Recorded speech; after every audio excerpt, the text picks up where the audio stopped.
आज हम लोग करेंगे आफ्टर का डिफरेंट सेंस में यूज, यानी कि जो आफ्टर होता है उसको हम किस किस सेंस में यूज करते हैं। उसको आफ्टर को हम एज ए एडजेक्टिव भी यूज कर सकते हैं, एज ए कंजंक्शन भी यूज कर सकते हैं, एज ए वर्ब भी यूज कर सकते हैं, as a preposition, noun and adverb. ठीक है, तो देखते हैं जनरली आफ्टर का मतलब होता है बाद में, ठीक है, लेकिन एक इसका मतलब होता है पीछे भी होता है। पीछे मतलब चोर के पीछे पुलिस भाग रही थी, ठीक है, हमारे पीछे कुत्ता भाग रहा था, तो यहाँ पर पीछे का भी सेंस हो। तो देखते हैं इनको कहाँ कहाँ यूज कर सकते हैं, और दूसरा इनको भी क्लियर करेंगे, until, after, just after, ever after और सून आफ्टर को। तो चलिए करते हैं वीडियो को स्टार्ट और देखते हैं वन बाय वन इसको हम कैसे यूज करें। सबसे पहले यूज होता है आफ्टर को हम जब यूज करते हैं एज ए वर्ब, ठीक है। तो he was after the truth, ठीक है, वह क्या था, ही वॉज आफ्टर। अब यहाँ पर देखिए हेल्पिंग वर्ब की बात क्या आती है, वर्ब आती है। तो यहाँ पर ही, यहाँ पर वॉज, यहाँ पर हेल्पिंग वर्ब है, तो यहाँ पर आफ्टर क्या है, एज ए वर्ब यूज किया हुआ है कि वह था पीछे, किसी के पीछे था, सच के, ठीक है। तो नो मैटर द कॉस्ट, ठीक है,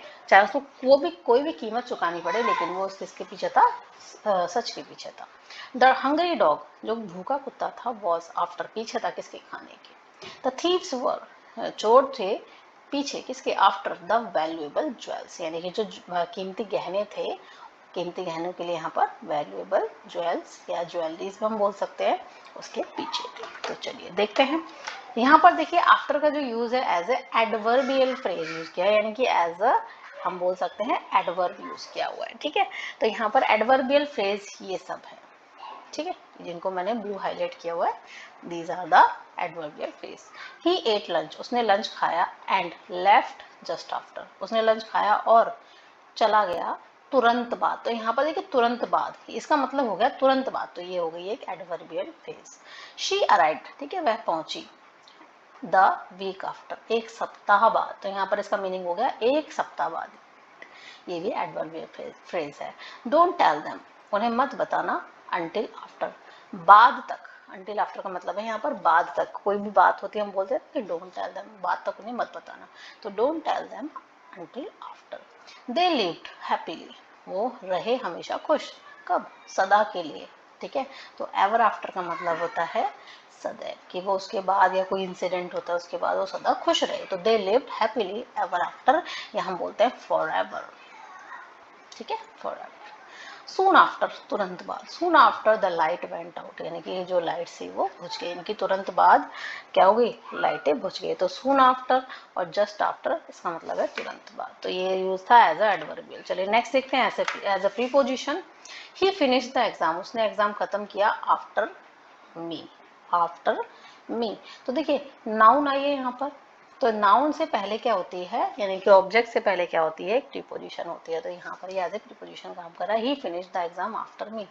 कॉल मी, ठीक है, call me after your arrival, तो ये योर अराइवल यानी कि तुम्हारे पहुंचने के बाद, ये भी एक तरीके से नाउन का काम कर रहा है कि भैया तुम्हारे पहुंचने के बाद, तो call me after your arrival. He left just after night fall, ठीक है, तो ही लेफ्ट वह चला गया, ठीक है, कब, रात होते ही, ठीक है। तो he left just after nightfall, तो यहाँ पर रात होते ही का मतलब होता है नाइट फॉल, ठीक है। तो he left just after nightfall, यानी कि रात होने के तुरंत बाद, ये तो क्या हो गया, चला गया। तो यहाँ पर नाइट फॉल अगेन क्या है, नाउन है, और ये इससे पहले क्या है, as a preposition. He return after 20 years, तो ये भी एक तरीके से ऑब्जेक्ट है, यहाँ पर नाउन है। तो ही रिटर्न यानी कि वो लौटा कब, 20 साल बाद। शी हग्ड हर, उसने उसे गले लगाया, आफ्टर द गेम, यहाँ पर ये अगेन ऑब्जेक्ट है, तो इससे पहले क्या है, ये प्रीपोजिशन है। तो ही हग्ड हर, उसने उसे गले लगाया गेम के बाद। चलिए नेक्स्ट देखते हैं कंजंक्शन। कंजंक्शन का मतलब होता है कोई दो सेंटेंसेस होता है उसको हम किसी कंजंक्शन से जोड़ते हैं। तो यहाँ पर आफ्टर जो है दो सेंटेंसेस को एक कंजंक्शन से, मतलब एक कंजंक्शन का काम करते हुए जोड़ रहा है, ठीक है। कॉल मी, पहला सेंटेंस, कॉल मी, कॉल करना, after your arrive, after you arrive, तुम पहुंचो, ये भी एक सेंटेंस, ये सेंटेंस वन, सेंटेंस टू। तो कॉल मी, मुझे कॉल करना, आफ्टर यू अराइव, यहाँ पर यू अराइव, ये योर अराइवल नहीं है, योर अराइवल होता है नाउन, लेकिन यू अराइव का मतलब यहाँ पर ये सब्जेक्ट है, ये वर्ब की फर्स्ट फॉर्म है। तो जैसे ही तुम पहुंचो मुझे कॉल करना, तो ये कंजंक्शन की तरह काम कर रहा है। ही रिटर्न, ठीक है, वह वापस आया, आफ्टर 20 ईयर्स हैड पास्ट, तो देखिए ये भी एक सेंटेंस था, और यहाँ पर ये सब्जेक्ट का काम कर रहा है, ये हेल्पिंग वर्ब हो गई, और ये वर्ब की थर्ड फॉर्म, यानी कि ये पास्ट परफेक्ट सेंटेंस बना हुआ है यहाँ पर। तो ये दो सेंटेंसेस को आपस में जोड़ रहा है। तो he return after 20 years had passed. He finished the exam, उसने एग्जाम खत्म कर दिया आफ्टर आई डिड, मेरे खत्म करने के बाद उसने एग्जाम खत्म कर दिया, तो सेंटेंस 1 सेंटेंस 2, ठीक है। तो यहाँ पर ये काम कर रहा है एज ए कंजंक्शन। अब देखते हैं एज अ नाउन। नाउन यहाँ पर देखिए the after of the strong, यहाँ पर ये पूरा जो है ना ये सब्जेक्ट है, ठीक है। और जो हमारा सब्जेक्ट होता है वो सब्जेक्ट हमारा क्या होता है, एक तरीके से नाउन ही तो होता है। तो यहाँ पर देखिए सब्जेक्ट, यहाँ पर आप वो मत समझिए कि ही शी इट होते हैं तो ही सब्जेक्ट होता है। जैसे हम बोलते हैं walking is good for health, तो वॉकिंग, यहाँ पर वॉक वर्ब के अंदर हमने आईएनजी लगा दिया, इसको हमने ऑब्जेक्ट बना दिया, तो हम बोलते हैं ना walking is good for health, ठीक है। तो यहाँ पर वॉकिंग ये एक सब्जेक्ट बन गया, अब एक नाउन बन गया, ठीक है।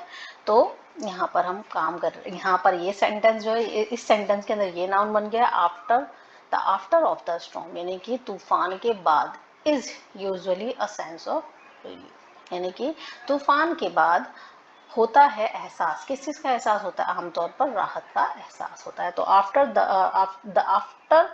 The after of storm is usually a sense of relief. The after of the dinner, यानी कि रात्रि के भोजन के बाद, इट कॉजेज द प्रॉब्लम, जो रात्रि के भोजन के बाद ही सारी परेशानियों का कारण बनता है, यानी कि जो रात का भोजन कर लेते हैं ना, तो उसके बाद ये जो होती है समस्याओं का कारण बन जाता है। बोलते हैं ना कि रात में भोजन कम करना चाहिए और हम ज्यादा खा लेते हैं, तो वो भी क्या होता है, एक कारण बन जाता है परेशानी का।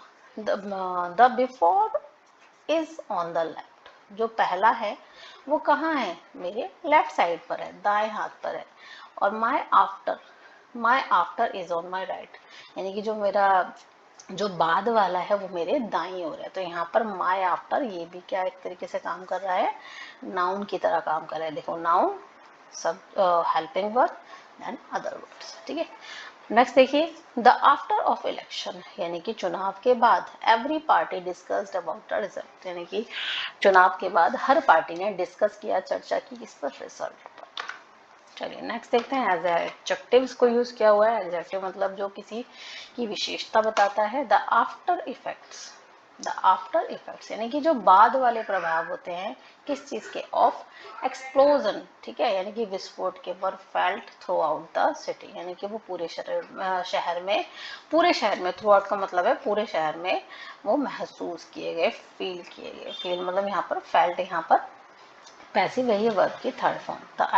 तो the after effects of explosion were felt throughout the city. यहाँ पर देखिए the after, the after time यानी कि जो बाद वाला समय था, will be easier than before, यानी कि जो बाद वाला समय है वो इजी है किससे, पहले वाले से, सॉरी इजी होगा, यहाँ पर फ्यूचर है, इजी होगा बाद वाले से। The after years of his retirement, यानी कि जो उसकी रिटायरमेंट हुई उसके जो बाद वाले साल थे, तो यहाँ पर देखिए विशेषता बता रहा है ना, साल कौन से, बाद वाले, टाइम कौन सा, बाद वाला, इफेक्ट कौन से, बाद वाले, तो ये विशेषता बता रहा है यहाँ पर, तो इसीलिए ये काम कर रहा है एज ए एडजेक्टिव, ठीक है। तो the after years of retirement were spend travelling the world, तो उसका जो सेना निवृत्ति यानी कि रिटायरमेंट के जो बाद वाला टाइम था वो पूरी दुनिया को घूमने में उसने बिता दिया, ठीक है। तो इस तरीके से मेरी वीडियो भी हो गई है खत्म। तो आई होप वीडियो आपको क्लियर हो गया होगा। आफ्टर के ये ज़्यादातर कॉम्पिटेटिव एग्जाम में पूछ जाता है, इतना ज़्यादा डिफरेंस डीपली, तो स्पोकन में भी आपको हेल्प करेगा। तो अगर आपको वीडियो से नया कुछ सीखने को मिला हो तो please like share subscribe and comment, keep watching my channel. Thank you so much, bye bye.